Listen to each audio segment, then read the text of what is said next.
Hello friends, welcome to our AC tech channel. आज की video के अंदर मैं आप लोगों को बताने वाला हूं कि अगर आप लोगों का भी एयर ड्रॉप वर्क नहीं कर रहा है तो आप उसको कैसे फिक्स कर सकते हो।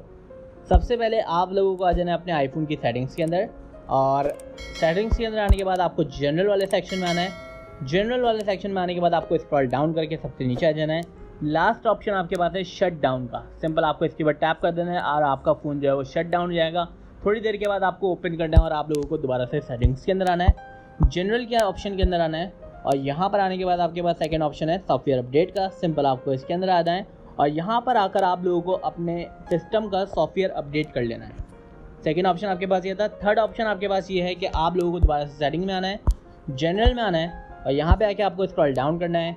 सेकंड लास्ट आपके सामने ऑप्शन है ट्रांसफ़र और रीसेट आईफोन। सिंपल आपको इसके अंदर आना है और यहाँ पे आके आप लोगों को erase all content and settings के ऊपर टैप कर देना है और आप लोगों का जो भी प्रॉब्लम होगी वो सब सॉल्व हो जाएगी। आई होप ये वीडियो आप लोगों को बहुत ज़्यादा पसंद आई होगी। Please do subscribe my YouTube channel for more videos. Thank you.